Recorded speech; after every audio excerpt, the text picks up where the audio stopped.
Bueno, entonces vamos a hablar de lo que ocurre dentro del mundo médico en el siglo XXI, pero antes de eso quiero solamente preguntarle, ¿usted sabe lo que es un buen arroz con frijoles, carne de puerco, masas de puerco frita, platanito frito, o para los puertorriqueños el surullito de maíz, ¿verdad? Con mucha manteca, o las tostadas cubanas que están llenas de manteca, o las arepas, o las hallacas, para así cubrir a todos los hermanos latinoamericanos más allá de los cubanos.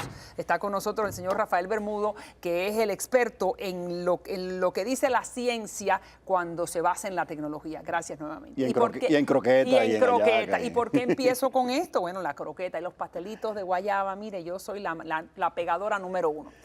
Pero lo que pasa es que entonces cuando uno come eso a lo largo de los años, y entonces lleva a los 55 años y el médico te dice, ¡ay, te tenemos que hacer un cateterismo!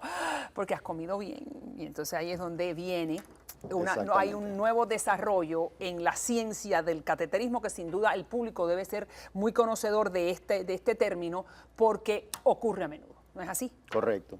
Dígame entonces, sí. Lo último en el mundo del cateterismo después que uno se metió todas las 50 libras de manteca. Bueno, la buena noticia, María Elvira, es que el cateterismo no te va a eliminar las 50 libras de manteca, pero te va a decir qué es lo que está pasando, y lo nuevo que hay hoy en día es... es nuevo, pero no se está utilizando quizás tan frecuentemente, no se está haciendo el procedimiento tan frecuentemente como se hace el tradicional, que es a través de la ingle. Bien. Ahora se puede hacer el cateterismo, o sea, ha estado haciendo el cateterismo limitadamente a través de la arteria sí. Radial, que es a través de la muñeca. Entonces, ahora es a través de la muñeca, que es mucho Correcto. más cerca del corazón. Correcto, es mucho más cerca del corazón, es mucho más seguro. La punción por la arteria femoral, por la ingle, Sí. presenta ciertos riesgos, ¿no? Es más riesgo de sangrado, más riesgo de poder hacer algún tipo de daño a los nervios del área. Bien. Es una distancia obviamente mucho más larga para llegar al corazón a través de la femoral, que se bifurca por la ilíaca hasta la aorta, Sí. etcétera, Es etcétera. largo el camino. Es largo el camino. El camino Sí. obviamente más corto por la muñeca, Bien. directamente por la arteria radial, a la braquial y ya al corazón. Y porque usted me dice si es más seguro, es menos distancia, ¿por qué se Exacto. está utilizando menos el cateterismo a través de la muñeca? Si yo voy a estar en esa situación Correcto. o algún familiar, a mí me gustaría que el médico me dijera, es por la muñeca. Correcto. Alrededor de ¿Por un qué? 20% de los procedimientos en Estados Unidos hoy en día se están haciendo solamente ese 20% a través de la muñeca. En el Canadá, por ejemplo, 50% de los procedimientos se hacen a través de el acceso radial. Es importante también informar de que no todos los pacientes son candidatos para el radial, pero muchos pacientes que sí lo son, todavía reciben el cateterismo a través de la femoral. ¿Por qué? Me preguntaste. Entrenamiento Claro, del el médico del tiene que cardiólogo. saber El cómo médico guiar, tiene que ¿no? saber. Están acostumbrados a hacerlo a través de la femoral, y Ya. también en la industria no habían quizás todos los dispositivos necesarios para poder entrar a través de la radial y llegar al corazón. Porque cuando se hace un cateterismo en ocasiones se hace para ver, para explorar. Cateterismo Claro. de diagnóstico. Queremos ver qué está pasando en el corazón. Queremos ¿Dónde ver está tupido? por qué el paciente ¿No? tiene dolores de pecho, por qué le falta el aire, qué es lo que está sucediendo. Estamos explorando, estamos mirando. Pero una vez que ya definamos, podemos hacer o una angioplastía, que es básicamente inflar un globito Yes, ahí para está, remover sí. esa placa. Ahí está en cámara Para cómo remover sería esa el placa. proceso. Si podemos Ajá. mostrar las imágenes exactamente como vemos ahí en cámara, para remover esa placa y volver a abrir esa arteria para que irrigue la sangre, ¿no? Que la sangre irrigue el corazón, porque el corazón, no olvidemos que también está compuesto de tejidos que necesitan su propia irrigación. El Claro. corazón no solamente irriga el cuerpo, sino que se irriga a él mismo también. Para Mantenerse vivo, bombeando, mantenerse claro. ese tejido vivo con el oxígeno, ¿no? Entonces, una vez que se determine lo que necesita hacerse, después del cateterismo exploratorio, diríamos un cateterismo de diagnóstico, existe el cateterismo terapéutico, que es abrir simplemente el área que está ocluida. Y es interesante porque tenemos un video también que se utilizan un medio de contraste a través de un monitor de rayos X para ver dónde es que está la oclusión específicamente. Y una vez que se identifique esa oclusión, es lo tupido, la tupición, la tupición. el arroz con frijoles, las masitas de puerco, claro, todo ese la tipo de- arepa, la yaca, la Exactamente, croqueta, el pastelito. Exactamente, el pastelón, Yes. los piononos, todo eso. Todo bien. Entonces, Porque la realidad es que nos estamos riendo, en realidad, porque es que todos somos parte de esta cultura, pero la Correcto. realidad es que el cateterismo es el final de esa película. Si Bueno, uno no comiera así, el cateterismo es el final de esa película y la antesala a una cirugía de corazón abierto. Porque por la much- mala alimentación. Correcto. En gran mayoría de los casos. El famoso bypass coronario, que es donde ya no hay cateterismo, no hay mallita que se te inserte, no hay angioplastía que te quite esa tupición, simplemente ahora hay que abrir al paciente y hacerle un injerto a las coronarias, porque esas coronarias están completamente tupidas. Y quiero también añadir a la que dices esto, no solamente nosotros los latinoamericanos, sino también el presidente Clinton Correcto. sufrió algo parecido porque, bueno, la dieta del presidente eran papitas, McDonald's y Coca-Cola. Correcto. No, así que para así que todo el mundo esté incluido en la misma fiesta. Exactamente.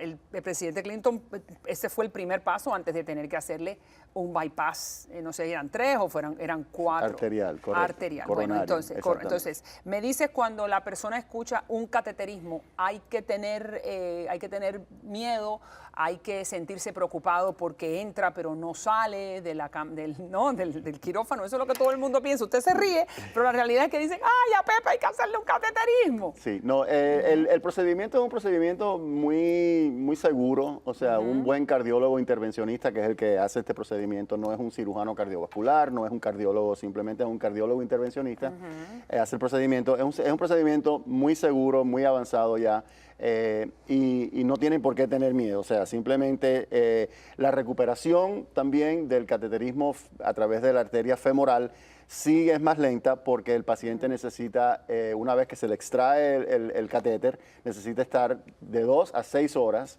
para que ese coágulo se forme en el área de la ingle. Y eso es una ventaja que tiene el cateterismo radial, de que una vez terminado el procedimiento, en la muñeca ya se hace el coágulo y el paciente sale caminando. En el otro caso, ¿no? En el tradicional, el paciente tiene que estar de 2 a 6 horas acostado y a veces inclinado hacia atrás para que esa sangre coagule bien, porque si no se puede desangrar por el área. Ahora, no, volvemos entonces. Si usted me está diciendo que la ciencia ya ha evolucionado a hacer un cateterismo a través de la muñeca, como usted dice, es más corto al área del corazón, hay menos riesgos y una recuperación mayor. Entonces, lo que falta aquí es recursos y conocimiento de los médicos. Correcto. Entonces, Correcto. la persona que nos está escuchando debiera decir, no, yo quiero que me lo hagan por la muñeca y no por la ingle. Correcto. Pero, siempre y cuando esa persona sea un candidato. Y hay pacientes, hay personas que tienen comprometida los vasos sanguíneos, o sea, las arterias del brazo, que no son candidatos, porque la arteria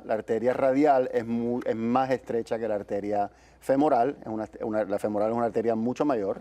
Entonces, hay pacientes que están comprometidos, tienen esas arterias a lo mejor que han tenido algún tipo de trauma, necesitan preservar esa irrigación y no queremos hacer nada en esa arteria radial que se puede ocluir o puede entrar en espasmo para que pueda traerle complicaciones mayores a ese paciente. ¿Por qué el 50% en Canadá, que son nuestros vecinos y son parte del primer mundo, es a través de la muñeca, mientras que en los Estados Unidos es muchísimo menos, el 16%? Cuestión de opinión, mi opinión muy particular, cuando repasé esas estadísticas, Canadá es una medicina socializada, Canadá está buscando costo-efectividad. Canadá, todo canadiense tiene acceso a la medicina digamos, de gratis, a pesar de que pagan altos impuestos por ella. Pero Canadá, supongo que esas estadísticas tan altas es por motivo de que es un procedimiento clínicamente más seguro y más costo efectivo para la institución, porque el paciente sale caminando después del procedimiento. Es más barato lo que usted me dice. Es más barato. Y entonces, ¿por qué los Estados Unidos, usted que conoce este mundo médico, no han adoptado eso mismo? Bueno, vamos a hacer un procedimiento más seguro y más barato. ¿Es bueno para él, es bueno para mí? Es una pregunta muy interesante. La mejor respuesta que se me ocurre es hay que pasar por canales regulatorios, de aprobación de equipo, cambiar los paradigmas de los cardiólogos intervencionistas, hay que ver los reembolsos por procedimiento, toda la cuestión del seguro médico, todo ese tipo de engranaje de nuestro sistema de salud americano, que no es el más sencillo, y por lo tanto impactan en esas estadísticas. Estoy de acuerdo, Europa, Canadá, todos los países primer mundo pero lo curioso es que son medicinas socializadas que buscan costo efectividad, porque ahí es donde está el beneficio para la institución y para el paciente, que es lo principal. Claro, pero usted sabe, y ahora que me abre esto en los últimos minutos, usted sabe muy bien que en los Estados Unidos hay este gran debate desde el punto de vista médico, donde la medicina socializada no es lo mejor para el paciente, porque entonces hay que esperar mucho para que te hagan el procedimiento que tú necesitas. Usted sabe ese gran debate, yo no soy especialista, usted lo sabe más que yo y el público posiblemente tampoco. Entonces, pero aquí hay un buen ejemplo de que en Canadá lo que me van a hacer, si hace falta un cateterismo, es mejor para mí. Correcto. No en los Estados Unidos, que supuestamente somos la primera potencia médica del mundo. Entonces, es lamentable le que... doy la última palabra. Sí, no, es un tema muy interesante, un poco controversial, pero de nuevo, mi opinión muy particular. Lamentablemente somos la primera potencia económica y nuestro sistema de salud, a pesar de tener los mejores investigadores, los mejores equipos o acceso a eso, la parte comercial y la burocracia y el engranaje, como dije ahorita, nos limita en el acceso, en llevarle esa tecnología y ese tratamiento al paciente por la burocracia que está detrás de toda la maquinaria médica, clínica, económica. Sí, administrativa. Exactamente. He aprendido algo. Muchas gracias, Bermudo. Siempre un gusto. Un gusto. Bueno, ya usted sabe, cateterismo no es tan peligroso como antes. Se puede seguir comiendo el lechón y los pastelitos. Muchas gracias.